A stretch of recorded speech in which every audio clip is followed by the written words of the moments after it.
Okay,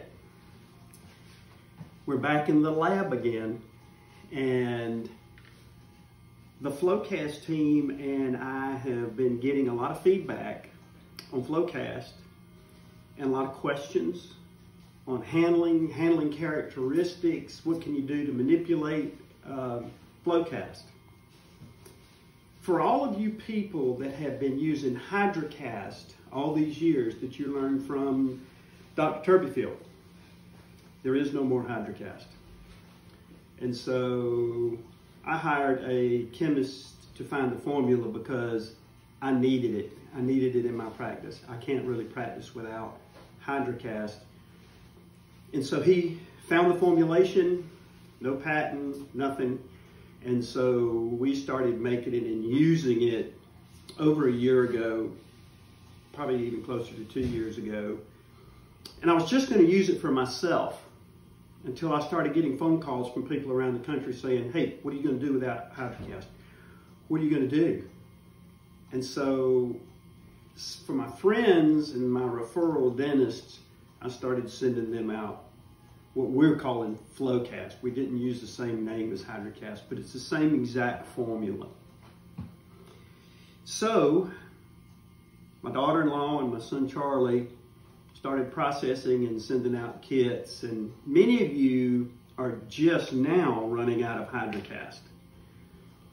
And let me just go ahead and tell you, Flowcast is a little different.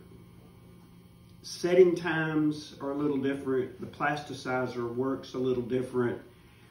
And we've been tweaking, in particularly the powder over the last year to get a more consistent flow rate, because that is the key to using this technique, which would be a functional impression. It needs to flow for about 3 days. The timeline becomes very critical on when you're going to adjust Flowcast. It's always been that way with HydroCast. So let's look at a list of questions and stuff that I've gotten from feedback through the Flowcast website, which is flow-cast.supply. I never knew there was a .supply, but that's the way that you can find it, and obviously you found it because this is going on the Flowcast website. And so, a couple of things I want to talk to you about. Dr. Turbyfield is not teaching anymore. His health has gone down rapidly, and he's not practicing and not teaching. So the bottom line is, it's fallen on me to teach the pound technique, the branching technique, the Turbyfield technique. And right now I'm going to show you some things that I've done that I'm not really sure Dr. Turbyfield would approve of, and I know Dr. Pound wouldn't approve of it. But with the modern materials that we have now, this is going to make your life so much better and so much easier, and you'll get a predictable result that will allow you to do this in a faster, more timely, more predictable way. Number one, we do not use the stone casts in the old HydroCast jigs anymore. We don't do it. Getting the casts out of idle capped or outer-based processing was damn near impossible. And the labs will tell you they never got their jigs back. So my son Charlie and I started doing a different technique that I think you'll really love. We use Lang duplicating jigs, and we have putty in the jigs instead of alginate. And so watch the timeline on what Charlie does. When he fabricates the provisional denture, the denture that you're going to put in with the bite blocks, he does not save the casts. He deflasks the denture, he polishes it, and he trims it. And then what he does is he takes that Ivocap provisional denture, and before, he doesn't block it out at all. Doesn't block it out when he's processing, before he hollows it out, he puts that denture into the Lang duplicating jig. The tooth side and the tissue side. Because this, ladies and gentlemen, is going to be our flask for FlowCast. The nice thing about that is the Lang duplicating jigs are yours. You send those to the lab with the case. When it comes back, it stays in your office. The lab doesn't have to return it or get it returned, and they're not going to charge you a surcharge. I recommend that you put your name on them with a number 8 round burr. But I've had 2 or 3 people tell me over the years, well, how do you clean that putty out of the Lang duplicator? Well, my daughter-in-law Taylor loves this. This is how we clean it out. It's because we block the duplicating jig out with mounting stone on the inside. And the only retention is those little holes, so that it goes right back in. This also preserves these. You don't have to tear them up, so that if you ever have to make a duplicate, if you have to make a patient that's lost their denture in the nursing home another one, there it is right there. So put your name on them, put their name on them, put a rubber band on them, and save them. I know you've all been in that situation before. So, Charlie then takes the provisional denture and he hologrinds the inside. He gets rid of all the undercuts. And he has a specific way of doing this. So if your technician wants to know how to do this, they can call Charlie at Cassidy Dental Lab. He hologrinds the inside of it so that it's really fairly thin, and then he drops the borders down about 1 millimeter to 1.5 millimeters all the way around. So now we have a vessel. This is just an old pink denture that we processed real quick to make this video.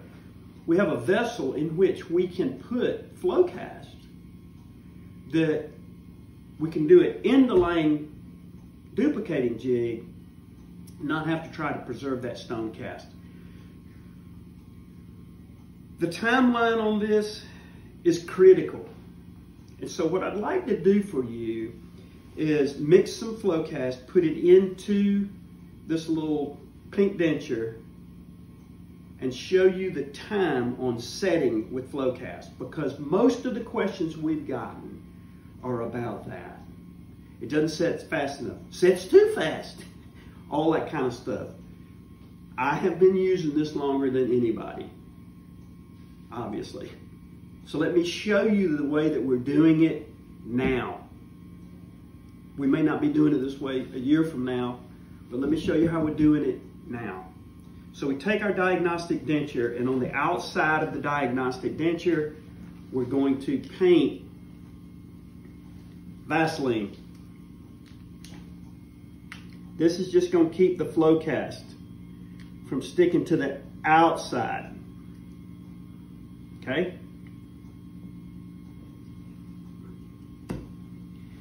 Then I'm going to paint Vaseline all over the putty in the Lang duplicating jig. And this side too.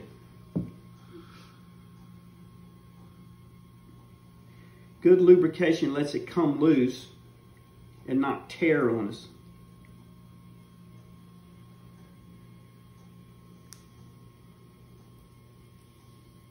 Okay, so now I'm ready to mix my FlowCast.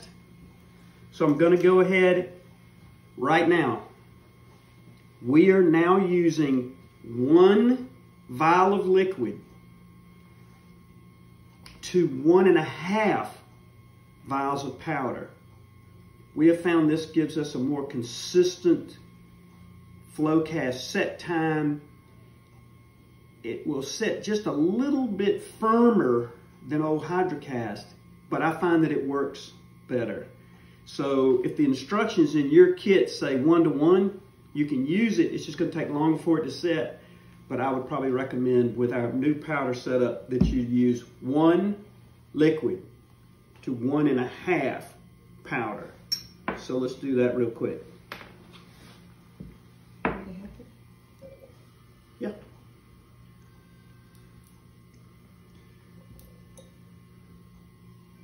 You can't believe how hard it was for us to find these little vials for sale to put in the kits. So there's my 1 liquid.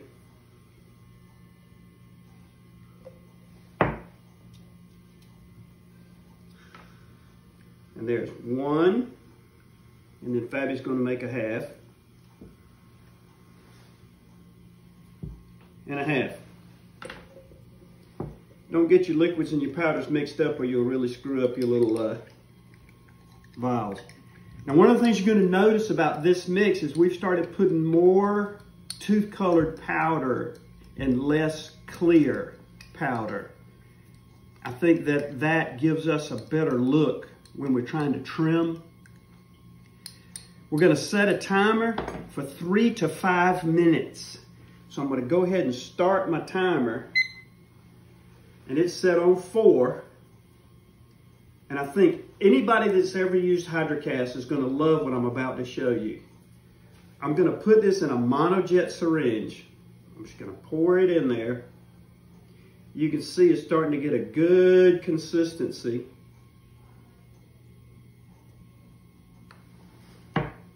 And turn that up. And even when we use this in the patient's mouth, if we're adding a border or repairing something or refreshing, woohoo, we use the monojet syringe. Now in the instructions, it will tell you you can put this in warm water for 3 to 5 minutes. Don't do it. We learned the hard way that if you put it in hot water, it sets so fast, it's not usable.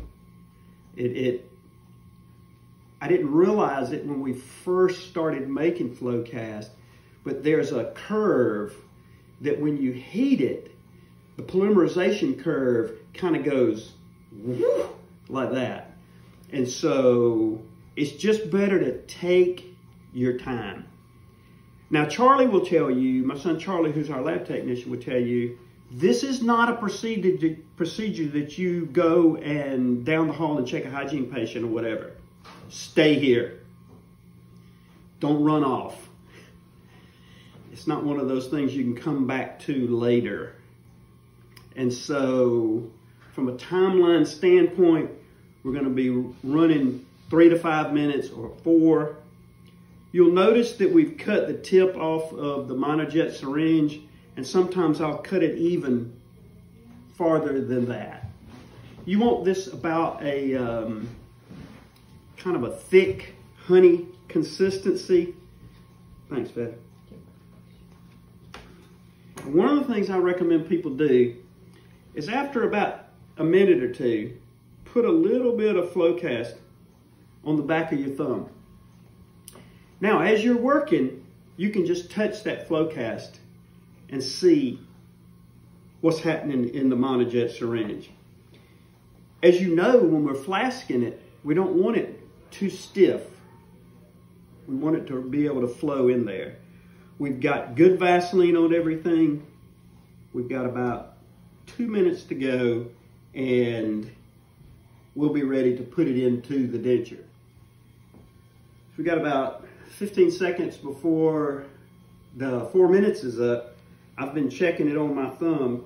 Let me show you something that I've gotten some feedback on other dentists about, being able to close. There we go. Being able to close the jig. Sometimes if you have a huge ridge or a big undercut on the facial, it won't let you close. Well, that's what's great about blocking out. What I can do, I get ready to put my FlowCast into my diagnostic denture. You can see that consistency. That's absolutely perfect. I'm going to put it into the denture. And then I'm going to put some into my putty matrix, especially around the borders. And if you've got that big undercut, what I can do is I can drop it in and then close the jig. And here's another trick. Go to the hardware store and buy these. And you can, when you want to close it,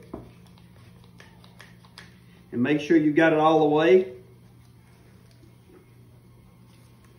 And as you can see, I'm getting a little hydrocast out. I'm just going to put that on the back of my thumb. Now, with it closed all the way, I can tighten up my little screw. We use these little clamps, the quick grips, in the lab all the time, whether processing in the duplicate or trying to get putty to putty or stone to stone back together again. These are great to have. We got about 4 of them back there in the back of the lab. Okay, so we're all closed up. We're ready. Now we can put this in hot water. I'm going to take my clamp off, right? And I'm going to go over to the pressure pot and I'm going to put the closed up jig with the flow cast and the putty into the pressure pot with warm water. Now you don't have to put pressure on it if you don't want to. You can just put it in hot water. But what we have is a readily available source of hot water with the pressure pot hooked up all the time. So you can just use hot water. I'm going to go ahead and put some pressure on it. It'll make it go a little bit faster. And you want this to stay in there about another 5 to 10 minutes. 5 to 10 minutes. Okay?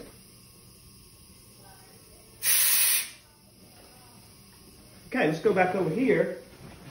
Let's talk about a few other little timeline things. When you get it out of the pressure pot and you take it and you trim it and put it in the patient's mouth, the most critical point of this whole process, and listen to me carefully, you have to have the 24-hour adjustment.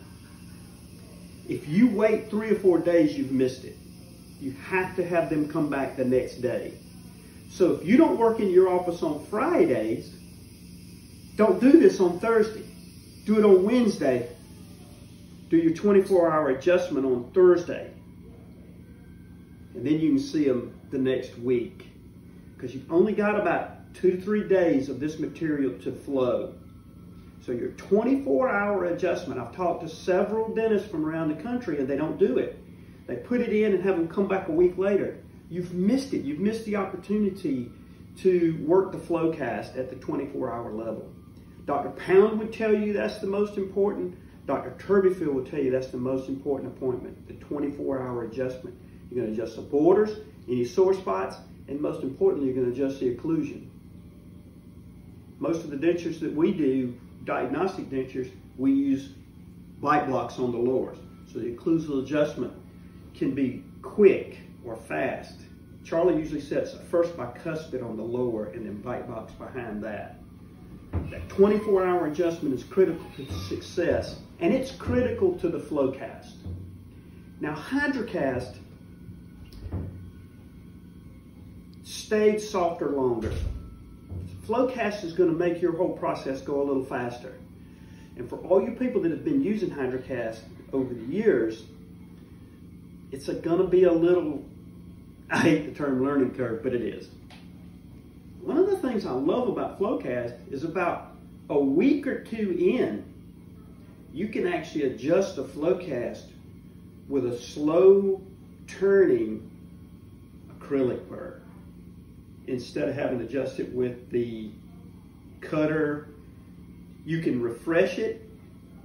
You can add to it. It adds just like hydrocast used to. And for those people that are having problems with FlowCast, call and talk to us. We'll get you through it. The first few times, don't let your dental assistant go through this by herself. You need to be in there helping. The whole time I have that in the pressure pot, I've got this flow cast on my thumb that I'm checking the consistency. You can see it's starting to get very workable. You'll also see the addition of the more tooth color is making it look more like HydroCast. So what I can also tell you is, using the Cassidy technique with the putty, using the flow cast, will preserve and keep all those techniques that Dr. Pound and Dr. Turbyfield taught us. Because ladies and gentlemen, I have something to tell you. We don't have anything else. There is no HydroCast. We don't have anything else. So you best learn to use it if you want to continue to do this technique. Now let's stop until the timer goes off for the flow cast in the pressure pot, and then we'll come back, we'll open it up, show you how to trim it, and then you can take it to the mouth. Okay? Okay, so it's been about 8 or 9 minutes or so, and if you can see, my flow cast is looking pretty good. It's gotten that consistency. I would call this almost a border consistency, right? So let's pop it out of the pressure pot.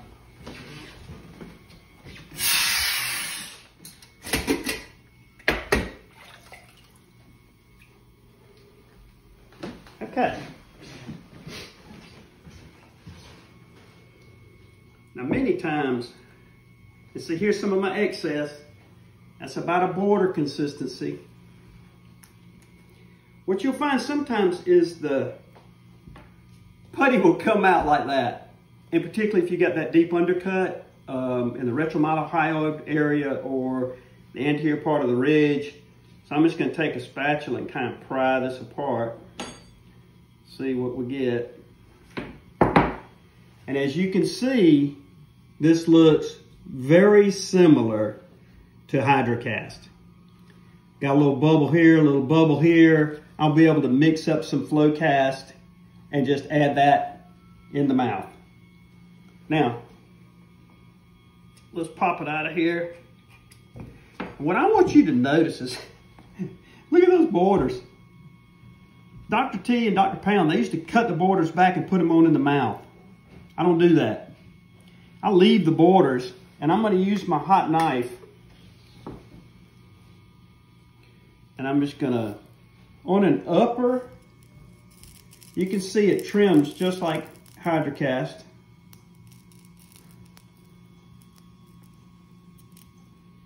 I don't have my glasses on, so I'm really kind of winging it here. And then any excess you have can just get, it'll flow right into the border.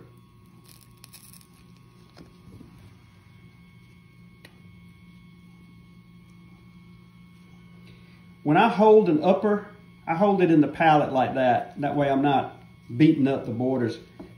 This dude's got a very strange vestibule on this side. He had a big old exostosis over there.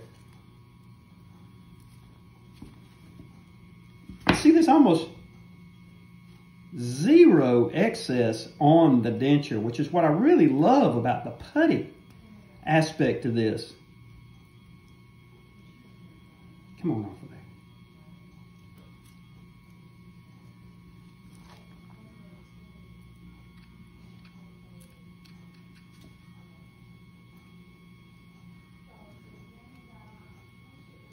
So once we've got it trimmed up, we'll spray it with a little ethanol.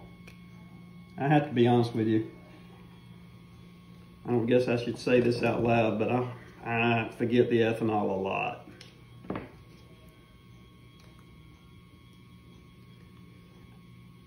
I know that this is the exact same formula as HydroCast that we've been using since the 30s.